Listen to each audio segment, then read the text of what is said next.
মন্ত্রিসভায় ফের রদবদলের আভাস, আসতে পারে নতুন মুখ, থাকতে পারেন শরিকরাও। প্রধানমন্ত্রী সব জানেন বলছেন মন্ত্রীরা।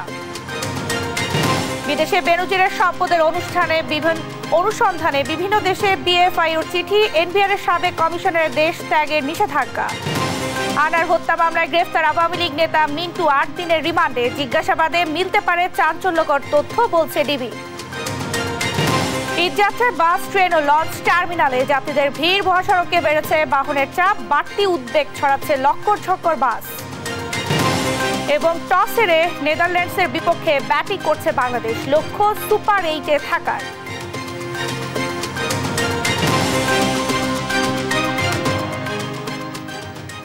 সংবাদ রাতে দেখছিলেন একে স্ট্রিম টিভার সংবাদ শিরোনাম, সঙ্গে আছে আমি শারমিন নাজি।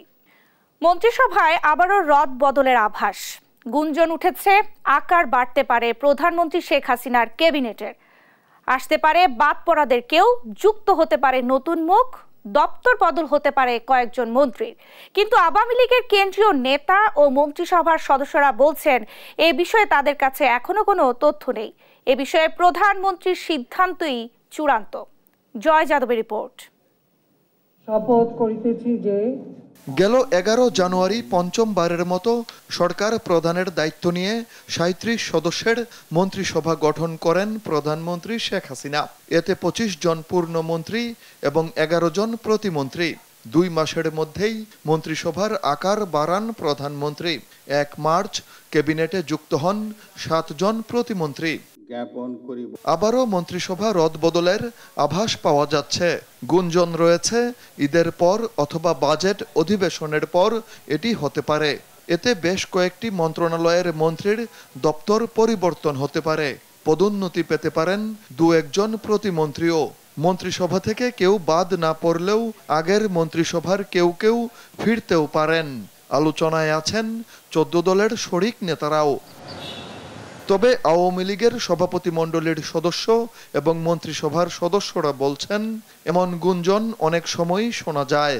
এ বিষয়ে নিশ্চিতভাবে কোনো মন্তব্য করা সম্ভব নয়, কারণ এটি একান্তই প্রধানমন্ত্রী শেখ হাসিনার এখতিয়ার। এটি একদমই মাননীয় প্রধানমন্ত্রীর ইচ্ছা অনিচ্ছার উপর নির্ভর করে। কেবল উনিই বলতে পারবে এটা বাড়ছে না কমছে, এটি আমাদের জায়গা থেকে বলার কোনো সুযোগই নেই। মন্ত্রী পরিষদের রদবদল এগুলি এক এক সময় এক একটা গুঞ্জন আসে, এগুলোর কিন্তু কোনো নির্ভরযোগ্যতা নেই।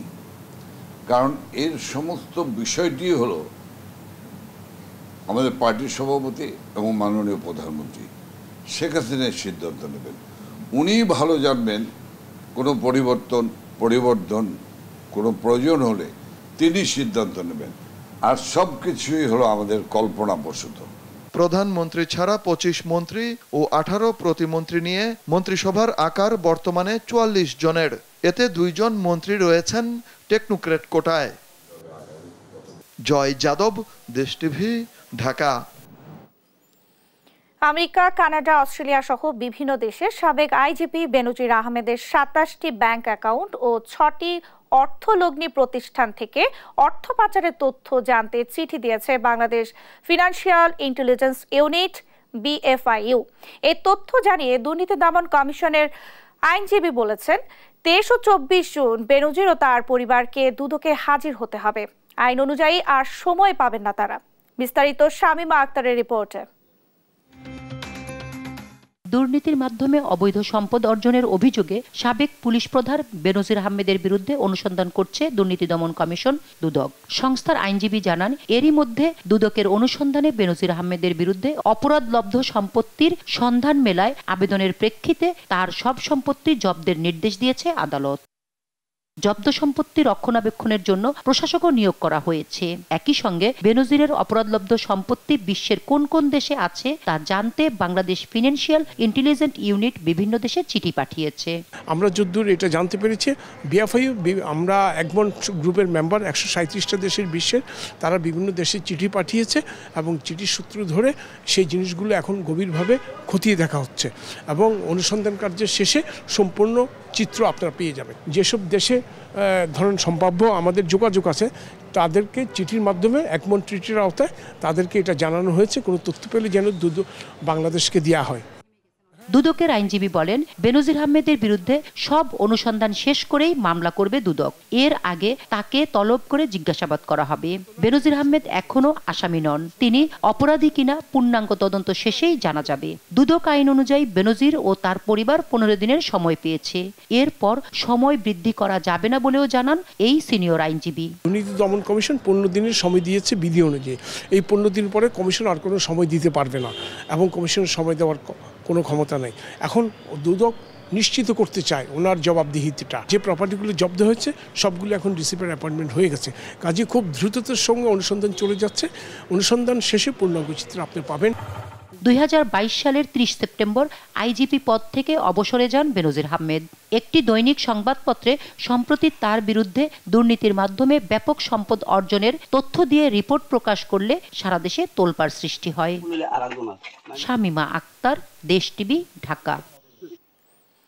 এদিকে দুদকের করা আবেদনে সাবেক কর কমিশনার ওয়াহিদা রহমানের বিদেশ যাত্রায় নিষেধাজ্ঞা দিয়েছে আদালত। মামলা তদন্তকারী কর্মকর্তা শাহ আলম শেখের আবেদনের প্রেক্ষিতে মহানগর দায়রা জজ আশামস জগলুল হোসেন বৃহস্পতিবার এ আদেশ দেন। এর আগে দায়িত্বে থাকাকালে ক্ষমতার অপব্যবহার করে 4 মোবাইল অপারেটরকে 152 কোটি টাকা কর মওকুফের জন্য তার বিরুদ্ধে মামলা করে দুর্নীতি দমন কমিশন দুদক।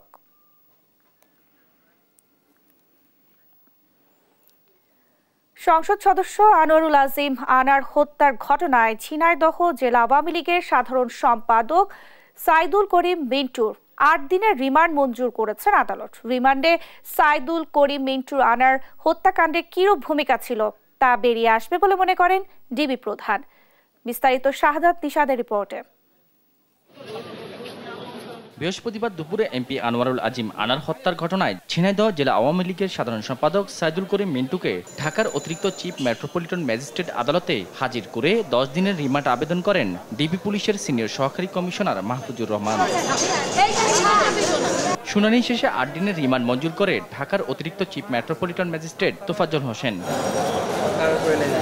বিকেলে ডিবি প্রধান সাংবাদিকদের জানান, আনার হত্যাকাণ্ডে মিন্টুর অর্থদাতা ও মদতদাতা ছিলেন কিনা জিজ্ঞাসাবাদে তা বেরিয়ে আসবে। টাকা পয়সা লেনদেন করে থাকেন তাহলেই আমরা ধরে নিতে পারবো যে উনি অবশ্যই এখানে অর্থদাতা অথবা নির্দেশদাতা ছিলেন কিনা, এটা আমরা তদন্তে নিয়ে আসার চেষ্টা করব। পুলিশ রিমান্ডে থাকা আসামি কামাল আহমেদ বাবু ওরফে গ্যাস বাবু মিন্টুর সংশ্লিষ্টতার বিষয়ে গুরুত্বপূর্ণ তথ্য দিয়েছেন বলেও জানান ডিবি প্রধান।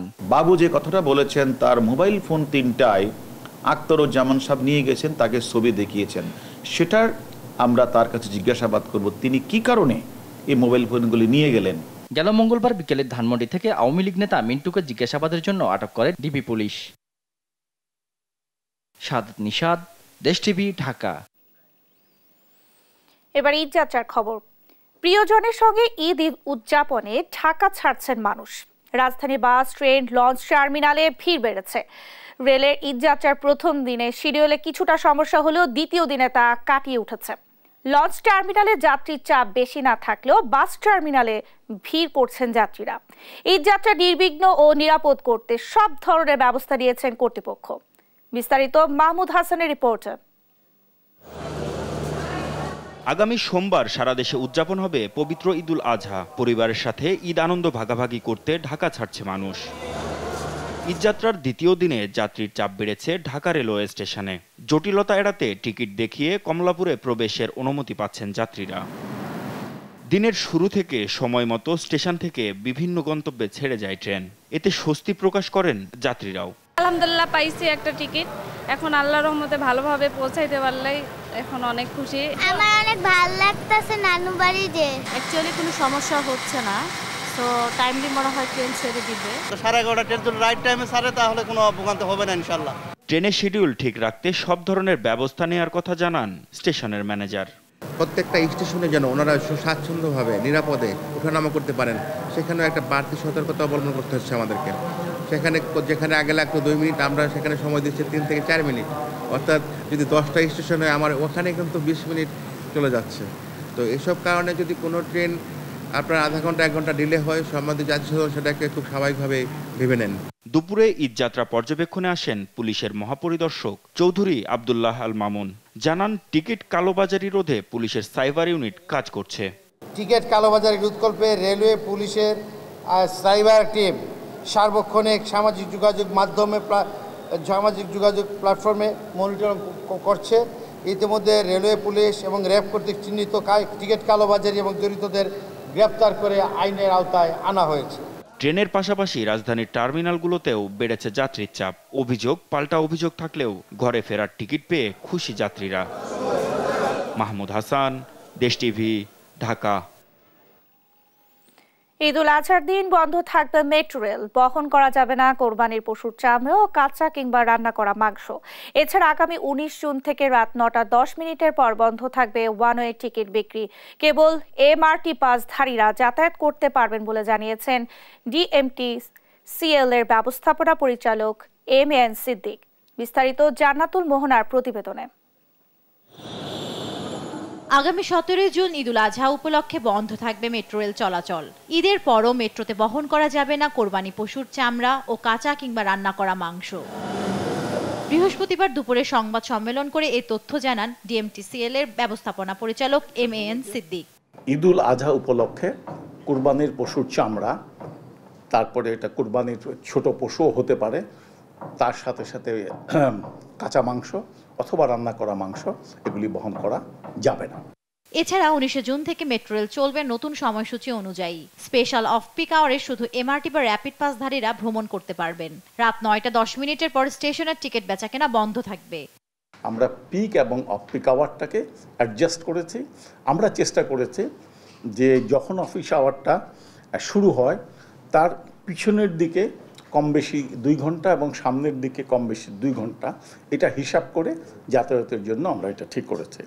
একই সঙ্গে শনিবার ব্যতীত সব সরকারি ছুটির দিনে মেট্রো রেল নতুন সময়সূচিতে চলাচল করবে। নতুন অর্থবছরের প্রথম দিন 1 জুলাই থেকে মেট্রো রেলের টিকিটে ভ্যাট যুক্ত হবে কিনা তা এখনো চূড়ান্ত হয়নি। ভ্যাট মওকুফের জন্য এনবিআর বরাবর চিঠি দিয়েছে ডিএমটিসিএল কর্তৃপক্ষ। ভ্যাট মওকুফের জন্য আমরা ডিএমটিসিএল থেকে আমরা একটা লিখেছিলাম চিঠি। জান্নাতুল মোহনা, দেশ টিভি, ঢাকা। টানা 2 ঘন্টার বৃষ্টিতে জলাবদ্ধতা তৈরি হয়েছে রাজধানীর বিভিন্ন এলাকায়। কোথাও কোথাও জমেছে হাঁটু সবার পানি। এরই আরো জানাতে যুক্ত হচ্ছেন সহকর্মী নিয়াজ মোর্শেদ। নিয়াজ, নগরবাসী কি ধরনের অসুবিধায় পড়ছেন আর জলাবদ্ধতা দূর করতে কোনো উদ্যোগ চোখে পড়েছে কিনা আপনার, বিস্তারিত জানাবেন। ধন্যবাদ আপনাকে। আপনি যেমনটি জানতে চেয়েছিলেন, রাজধানীতে টানা 4 ঘন্টার বৃষ্টিতে কিন্তু জলাবদ্ধতা তৈরি হয়েছে রাজধানীর বিভিন্ন জায়গাতে। আমি এখন দাঁড়িয়েছি মগবাজার থেকে, যেটি মৌচাকের দিকে আসে যে রাস্তাটি, সেই রাস্তাটির দিকে।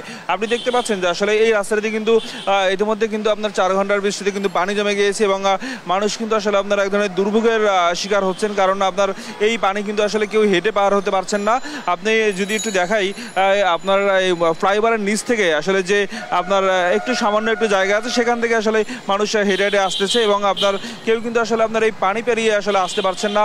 অনেকে রিক্সা করে বাড়তি ভাড়া দিয়ে আসছেন এবং এখনও কিন্তু আসলে পানি নামানোর কোনো উদ্যোগ কিন্তু আমরা এখনও দক্ষিণ সিটি কর্পোরেশন থেকে দেখতে পাইনি। এবং যদিও দক্ষিণ সিটি কর্পোরেশন কিন্তু এর আগে বলেছিলেন যে আপনার এই পানি কিন্তু জলাবদ্ধতা বেশি দিন থাকবে না এবং আপনার প্রায় 1 ঘন্টার মধ্যেই, দুঃখিত 24 ঘন্টার মধ্যেই কিন্তু আপনার এই জলাবদ্ধতা নিরসন করবে এবং আপনার এমন দাবি কিন্তু আসলে ঢাকা দক্ষিণ সিটি কিন্তু বরাবরই করে আসছে।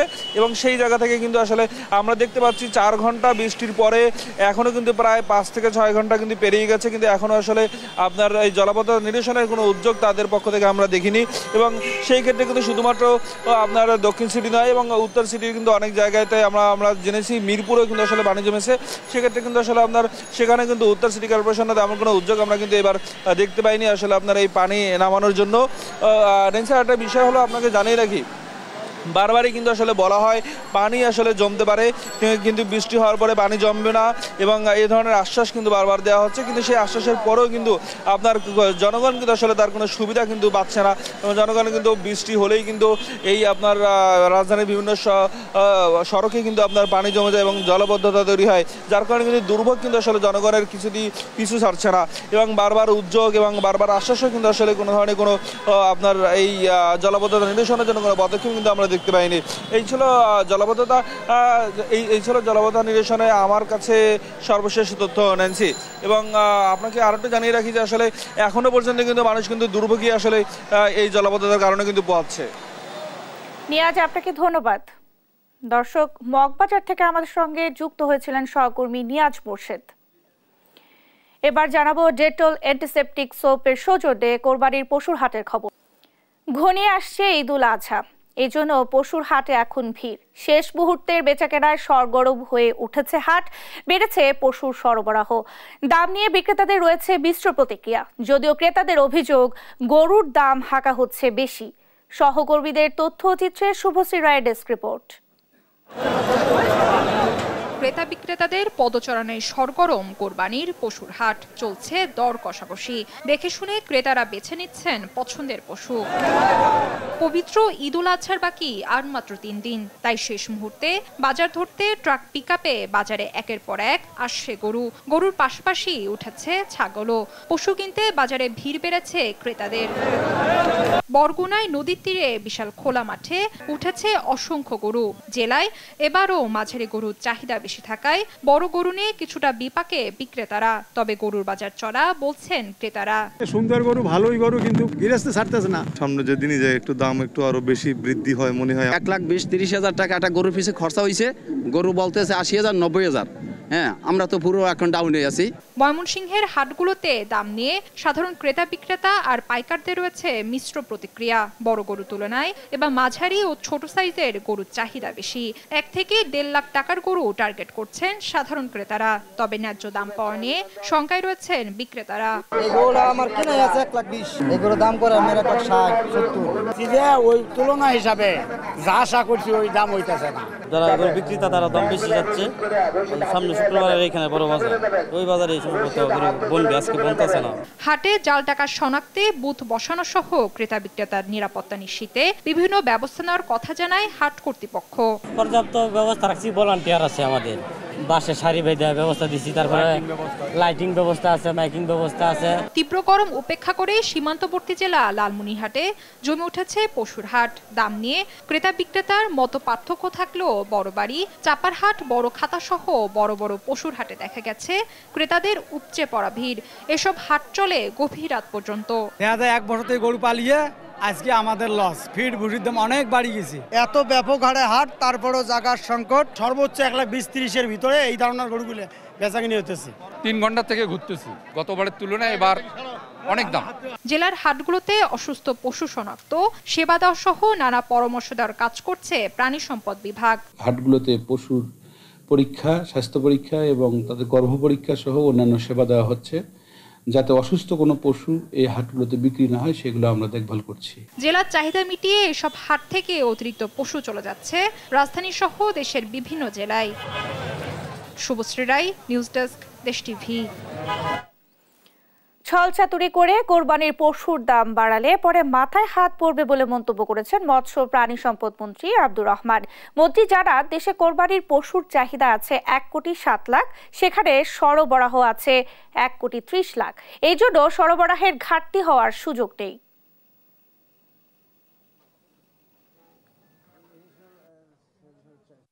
সরবরাহ এবং চাহিদার যদি সমন্বয় থাকে তাহলে সেই ক্ষেত্রে বাজারই নির্ধারণ করে থাকে তার বাজার মূল্য।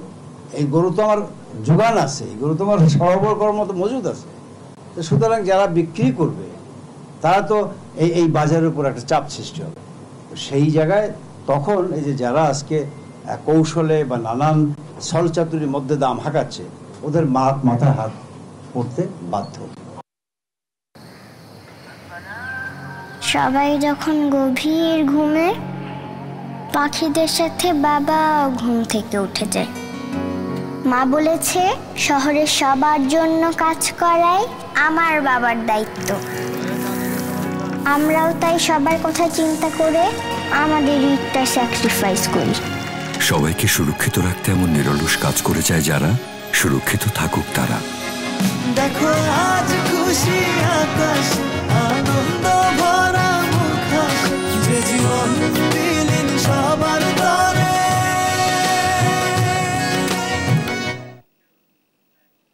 এবার মিনিস্টার গুগল টিভি T20 বিশ্বকাপ প্রসঙ্গ।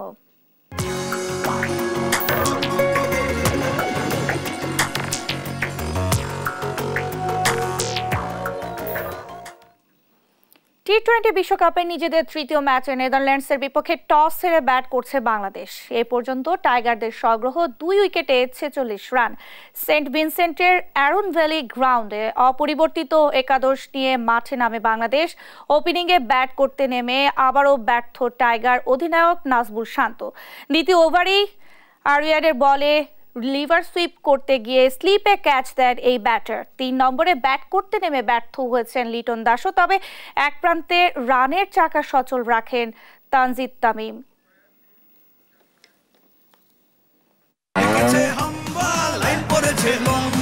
কি হয়েছে? মিনিস্টার ফ্রিজ কিনে হাম্বা জিতেছে। মিনিস্টার ফ্রিজ কিনুন, হাম্বা জিতুন, আরো আছে আকর্ষণীয় উপহার। দেখছেন সংবাদ রাত। আমির সংসদে দেশের মানুষের কোনো সমস্যার সমাধান হবে না দাবি করে বিএনপির স্থায়ী কমিটির সদস্য নজরুল ইসলাম খান বলেছেন, সরকার পতনে ঐক্যবদ্ধ গণ আন্দোলনের কোনো বিকল্প নেই। আর দেশের অর্থনীতি যে ধ্বংসের দ্বারপ্রান্তে তা প্রস্তাবিত বাজেটেই বোঝা গেছে। বিজয় নিশ্চিত না হওয়া পর্যন্ত আন্দোলন চালিয়ে যাওয়ার কথাও বলেন মাহমুদ রহমান মান্না। বিস্তারিত সাইফুল রিপোর্টের প্রতিবেদনে। রাজধানীর ডিআরইউতে প্রস্তাবিত বাজেটের ওপর নৈতিকতাহীন অর্থনীতির সালতামামি শীর্ষক এ সেমিনারের আয়োজন করে নাগরিক ঐক্য। এখন এই বাজেটটা হচ্ছে একটা বাস, আর সাটকিয়া হতে আছে যে বাড়িয়া বাস। বক্তারা অভিযোগ করেন, বর্তমান সরকার দেশকে যে ঋণের জালে জড়াচ্ছে তা ভবিষ্যতের যে কোনো সরকারের জন্য বোঝা হয়ে দাঁড়াবে। সে যে একটা লুণ্ঠনতন্ত্রের উপর নির্ভরশীল, সে যে কেবলমাত্র ব্যবসায়ীদের নয়, জেনারেল আজিজ কিংবা সাবেক আইজিপি বেনজির আহমেদ এদের মতো লোক পুরো রাষ্ট্র প্রশাসনের মধ্যে তৈরি করে রেখেছে। এই লুণ্ঠনতন্ত্র থেকে বেরিয়ে যাওয়া সরকারের পক্ষে অসম্ভব। বিশেষ গোষ্ঠী, বিশেষ কোম্পানিকে তাদেরকে রাষ্ট্রীয় কোষাগারের টাকা প্রকারান্তরে তাদের হাতে একভাবে তুলে দেওয়া হচ্ছে। বিএনপির স্থায়ী কমিটির সদস্য নজরুল ইসলাম খান বলেন, জনগণের ভোটে নির্বাচিত না হওয়ায় দেশের সংখ্যাগরিষ্ঠ মানুষের সন্তুষ্টির কথা ভাবে না সরকার। রাষ্ট্রীয় ঋণ বেড়ে যাচ্ছে, আমার সহকর্মীরা বলেছেন ঋণের সুদ বেড়ে যাচ্ছে এবং আমাদেরকে শোধ করতে হবে। যারাই নিয়ে আসা লুট করে পাচার করুক, আলটিমেটলি সেটা আমাদের ঘাড়ে চেপে বসতেছে, আমাদেরকে শোধ করতে হবে। আমাদের দেশটাকে ফতুর করে ফেলা হচ্ছে, আমরা এখান থেকে বাঁচতে চাই। আর বাঁচতে হলে উপেক্ষিত এবং এই বঞ্চিত জনগণ যারা, তাদেরকে জাগ্রত করা এবং তাদেরকে সাথে নিয়ে ঐক্যবদ্ধভাবে গণ আন্দোলনের কোনো বিকল্প নেই। চলমান আন্দোলনে সামনের লড়াইয়ে সবাইকে ঐক্যবদ্ধভাবে অংশ নেওয়ার আহ্বান জানান নাগরিক ঐক্যের সভাপতি। এই বাজেটের মধ্যে যেটা হচ্ছে তা হচ্ছে আমার অর্থনীতি যে ধ্বংসের প্রান্তে এসে দাঁড়িয়েছে তা স্পষ্ট বোঝা যাচ্ছে। হাতে গরিব মানুষ, নিম্নবিত্ত, মধ্যবিত্ত, নিম্ন মধ্যবিত্ত, এমনকি উচ্চ মধ্যবিত্ত, এদের সবাইকে আগামী দিনের এই আন্দোলনে সামিল হতে হবে, তার কোনো বিকল্প নেই। এদিকে জাতীয় প্রেস ক্লাবের সামনে গণতন্ত্র ফোরাম আয়োজিত প্রতিবাদ সমাবেশে বিএনপি নেতারা অভিযোগ করেন, দুর্নীতিবাজদের আশ্রয় প্রশ্রয় দিচ্ছে বর্তমান সরকার। আপনারা বেনজিদের রাষ্ট্রদাতা, আজিজের রাষ্ট্রদাতা, বিচার শুধু তাদের নয়, বিচার হবে বাংলাদেশে এই আওয়ামী লীগ সরকারের মধ্য থেকে যারা নেতৃত্ব দিয়ে দেশকে দুর্নীতিগ্রস্ত করেছেন। আপনার আমলে বেনজির আজিজের মতো বহু লোক এখনো সরকারে আছে, তাদের বিরুদ্ধে রিটায়ারের আগে ব্যবস্থা আপনাকে নিতেই হবে। সাইফুল রিপন, দেশ টিভি, ঢাকা। দেশের মোট জিডিপির 4% অপচয় হয় বায়ু দূষণের কারণে। গাড়ি ও ইটভাটার ধোঁয়া, নির্মাণ কাজে সৃষ্ট দূষণ ও কলকারখানার ধোঁয়ায় থাকা ক্ষুদ্র ধাতব কণার কারণে অ্যালার্জি, ফুসফুসের রোগ সহ দেখা দিচ্ছে শারীরিক নানা জটিলতা। সবচেয়ে বেশি ঝুঁকিতে শিশু ও বয়স্করা। বৃহস্পতিবার রাজধানীর এক হোটেলে সেমিনারে উঠে আসে এমন তথ্য। অনুষ্ঠানে স্থানীয় সরকার মন্ত্রী বলেন, বায়ু দূষণে বৈশ্বিক প্রভাবের সঙ্গে বাড়ছে অভ্যন্তরীণ দূষণ। দ্রুত এসব দূষণ কমানোর উপর জোর দেন তিনি। বিস্তারিত হাসান মাহমুদের রিপোর্টে। প্রতি বছর দেশে ৭৮ থেকে ৮৮ হাজার মানুষের মৃত্যু হয় বায়ু দূষণের নানা উপসর্গে। Particulate matter PM2.5, PM10, nitrogen dioxide, carbon monoxide, sulphur dioxide, ওজোনের মতো মারাত্মক ক্ষতিকর 6 ধরনের বিষাক্ত পদার্থ ক্ষতি করছে মানবদেহে, যার প্রভাবে অ্যালার্জি, ফুসফুসের সংক্রমণ, কফ, চোখের সমস্যা, ডায়াবেটিস, শ্বাসকষ্ট ও ত্বকে মারাত্মক ক্ষতি হচ্ছে।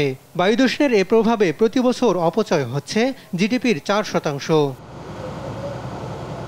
রাজধানীর এক হোটেলে বায়ুদূষণ রোধে বিভিন্ন অংশীদারদের নিয়ে স্থানীয় সরকার মন্ত্রণালয়ের আলোচনায় উঠে আসে এসব তথ্য দেয়া হয়। ঢাকার পরে সবচেয়ে বেশি দূষণ রাজশাহী, খুলনা ও রংপুরে। অভ্যন্তরীণ দূষণের সঙ্গে ভারত থেকে আসা দূষিত বায়ু অনেকাংশে দায়ী বলে উঠে আসে বিশ্বব্যাংকের গবেষণায়। দূষণ দখল রোধে সিটি কর্পোরেশনের হাতে তেমন ক্ষমতা নেই। এজন্য সিটি কর্পোরেশনগুলোর ক্ষমতা বাড়ানোর দাবি জানান নারায়ণগঞ্জ ও চট্টগ্রাম সিটির মেয়ররা। ৫,০০০ টাকা জরিমানা করে কি কোনো কিছু বন্ধ করা যাবে? এটা তো কিছুতেই সম্ভব না। আমি অনুরোধ করব এই আইনটা কিভাবে সংশোধন করে আরেকটু বেশি বাড়ানো যায় কিনা এবং সিটি কর্পোরেশনগুলিকে এই ক্ষমতাটা দিতে হবে। পরিকল্পিতভাবে নগরায়ন যদি করা না হয়, একটা নগরকে পরিকল্পিত করতে তুলতে হলে সবুজের দরকার আছে। কতটুকু সবুজের পরিমাণ সেটা নির্ধারণ করে দিতে হবে। অনুষ্ঠানে স্থানীয় সরকার মন্ত্রী বলেন, শিল্পোন্নত দেশগুলো কোনো রকম জবাবদিহিতা ছাড়াই অতিমাত্রায় শিল্পায়ন করে পরিবেশে নেতিবাচক প্রভাব ফেলছে। আমরা তখন উন্নয়ন আরম্ভ করেছি যখন সারা পৃথিবীর উন্নয়ন করতে গিয়ে যে পরিমাণ পলিউশন করার দরকার, তারা আনঅ্যাকাউন্টেবল অর্থাৎ জবাবদিহিতা মুক্তভাবে তারা সে পলিউশনটা করেছেন এবং টোটাল পৃথিবীকে পলিউটেড করেছেন। করার বিনিময়ে তাদের উন্নত অবস্থা তারা সৃষ্টি করেছে। এরপরে তখন তারাই বুঝতে পেরেছে যে না, আমাদেরকে এখন এই পলিউটেড অবস্থাকে নিয়ন্ত্রণ করতে হবে। পরিবেশের ভারসাম্য রক্ষায় বিধিমালার যথাযথ ব্যবহার জরুরি বলে মনে করেন মন্ত্রী। হাসান মাহমুদ, দেশ টিভি, ঢাকা। দেখছেন সংবাদ রাত। ভারতীয় সীমান্ত রক্ষী বাহিনী বিএসএফ সদস্যরা বাংলাদেশ সীমান্তে বেসামরিক লোকদের লক্ষ্য করে গুলি চালাতে পারে বলে সতর্ক করে চুয়াডাঙ্গার জীবননগরে মাইকিং করেছে বর্ডার গার্ড বাংলাদেশ বিজিবি। এতে এলাকাবাসীর মধ্যে আতঙ্ক বিরাজ করছে, যদিও এটিকে রুটিন ওয়ার্ক বলছে বাংলাদেশ সীমান্ত রক্ষী বাহিনী। সহকর্মী খায়রুজ্জামান সেতুর পাঠানো তথ্যচিত্রে ফারজানা ইসলামের ডেস্ক রিপোর্ট।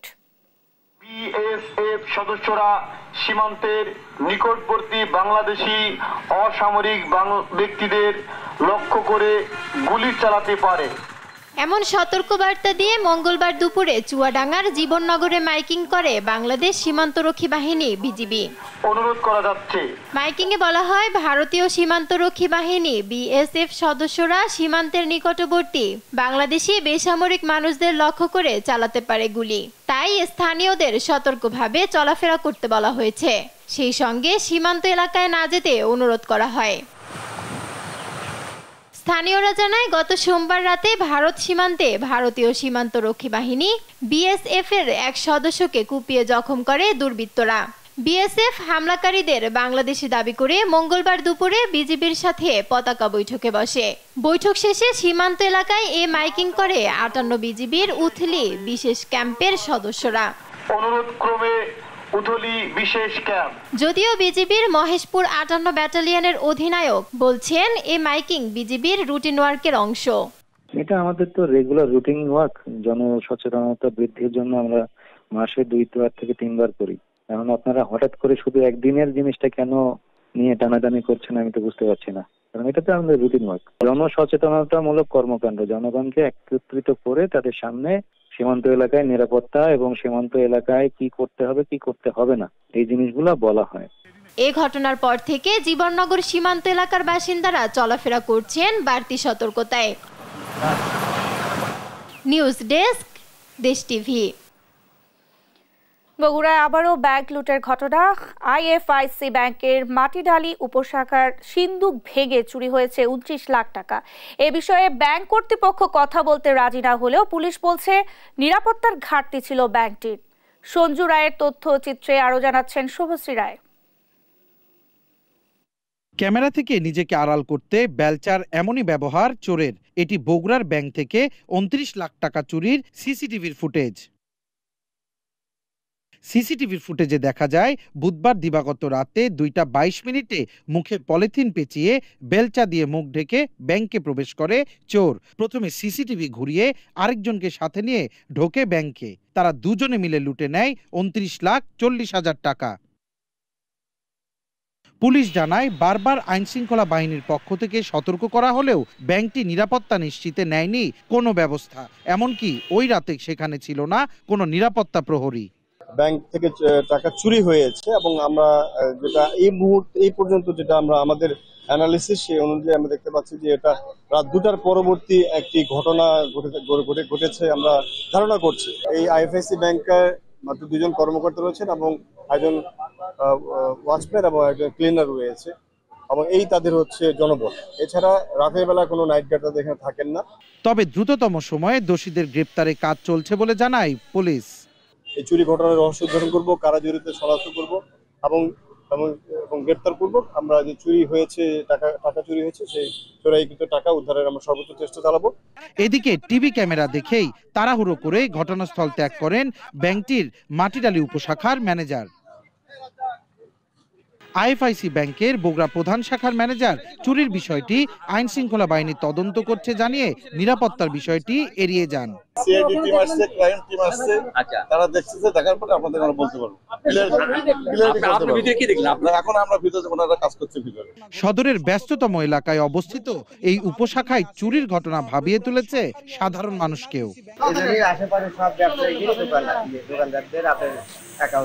এর আগে জানুয়ারিতে পল্লীমঙ্গলে এনআরবিসি ব্যাংকের উপশাখায় সিন্দুক কেটে চুরি ও 17 দিন আগে শিবগঞ্জে আনসার সদস্যদের হাত পা বেঁধে সোনালী ব্যাংকে ডাকাতি চেষ্টার ঘটনা ঘটে। সঞ্জু রায়, দেশ টিভি, বগুড়া। দেখছেন সংবাদ রাত। ভুয়া র্যাব পরিচয়ে অপরাধের সঙ্গে জড়িত একটি চক্রকে গ্রেফতার করেছে র্যাব। সম্প্রতি র্যাবের পরিচয়ে অস্ত্রের মুখে তুলে নিয়ে শ্রমিকদের বেতন ও বোনাসের 19 লাখ টাকা লুট করে চক্রটি। বৃহস্পতিবার র্যাবের মিডিয়া সেন্টারে এক সংবাদ সম্মেলনে জানানো হয়, দীর্ঘদিন ধরে এই চক্রটি আইন শৃঙ্খলা বাহিনী ও সাংবাদিক পরিচয়ে অপরাধ করে আসছিল। বিস্তারিত আলিমুজ্জামান সাফওয়ানের রিপোর্টে। গেল 6 জুন ফিল্ম স্টাইলে অস্ত্রের মুখে জিম্মি করা হয় গাজীপুরের সেলভো কেমিক্যাল ইন্ডাস্ট্রিজ কারখানার 3 কর্মকর্তাকে। এ সময় ভুয়া র্যাব সদস্য পরিচয় দিয়ে তাদের কাছ থেকে হাতিয়ে নেওয়া হয় কারখানার বেতন বোনাসের 19,45,000 টাকা। ওরা অস্ত্র দেখাইছে, লাঠি ভয়টয় দেখাইছে, বলছে র্যাবের পরিচয় দিয়েছে, র্যাব পোশাক পরা। র্যাব তো সবাই চিনে, বুঝেনি তো, র্যাবের পোশাক তো সবাই চিনতে পারে, র্যাব লেখা ছিল, এই কারণে সবাই একটু ভয় পেয়ে গেছে। এই ঘটনার মূল হোতা হামিম সহ ডাকাত দলের 5 সদস্যকে রাজধানীর বিভিন্ন এলাকা থেকে গ্রেফতার করেছে র্যাব। এ সময় তাদের কাছ থেকে উদ্ধার করা হয় ডাকাতিতে ব্যবহার করা মাইক্রোবাস, র্যাব লেখা জ্যাকেট, হ্যান্ডকাফ, ভুয়া পরিচয়পত্র ও ছিনতাই করা নগদ টাকা। বৃহস্পতিবার র্যাব মিডিয়া সেন্টারে সংবাদ সম্মেলনে জানানো হয়, দীর্ঘদিন ধরে আইন শৃঙ্খলা বাহিনী, গোয়েন্দা সংস্থা ও সাংবাদিক পরিচয়ে অপরাধ করে আসছিল চক্রটি। নিজেদেরকে ভুয়া র্যাব, পুলিশ কিংবা ডিবি সদস্য কিংবা সাংবাদিক পরিচয় দিয়ে কিংবা অন্যান্য গোয়েন্দা সংস্থা বা আইন শৃঙ্খলা রক্ষাকারী বাহিনীর সদস্যদের নাম পরিচয় ভাঙিয়ে সাধারণ মানুষকে জিম্মি করে বিভিন্ন ছিনতাই করে আসছিল। এ সময় র্যাবের মুখপাত্র দাবি করেন, সাদা পোশাকে কখনোই কাউকে তুলে আনে না র্যাব। সাদা পোশাকে আমরা কাউকে চ্যালেঞ্জ করতে পারি কিন্তু কাউকে আমরা কখনো গ্রেফতার করি না। যদি গ্রেফতারের প্রয়োজন হয় তাহলে পোশাকি টিম সেখানে আসবে, পোশাকি টিম এসে পরবর্তী কার্যক্রম তারা করবে। ভুয়া পরিচয় যে কোনো সংস্থার পরিচয় দিয়ে যদি কখনো এভাবে পথরোধ করে তাহলে আপনাদের উচিত তাদের আইডেন্টিফিকেশন, অর্থাৎ তাদের যে সত্যিকার পরিচয় সেটাকে জানা। কোরবানির পশুর হাটে আসা যাওয়ার পথে অর্থের নিরাপত্তার প্রয়োজনে কাছাকাছি থাকা আইন শৃঙ্খলা বাহিনী সর্বোচ্চ সহযোগিতা করবে বলে জানান তিনি। আলিমুজ্জামান সাফওয়ান, দেশ টিভি, ঢাকা। সংবাদ রাতের শিরোনামগুলো জানিয়ে দিচ্ছি আরো একবার।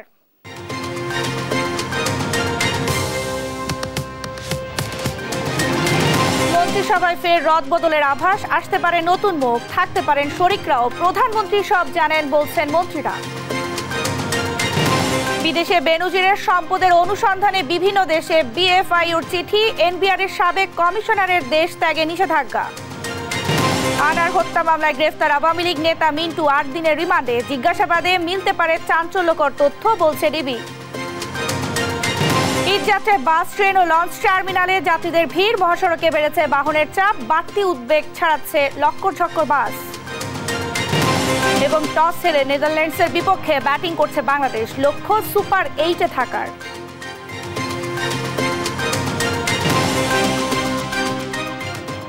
এই ছিল এখনকার সংবাদরাত। পরের বুলেটিন দেখার আমন্ত্রণ রইল। এছাড়া দেশ টিভির সর্বশেষ সব খবর পেতে ভিজিট করুন www.desh.tv। ফেসবুকে আমাদের সঙ্গে যুক্ত থাকুন দেশ টিভি অথবা দেশ টেলিভিশন পেজে। সর্বশেষ সব ভিডিও পেতে ইউটিউবে আমাদের হ্যান্ডেল @দেশ টেলিভিশন অথবা @দেশ টিভি নিউজ লিখে সার্চ করুন। ধন্যবাদ সবাইকে।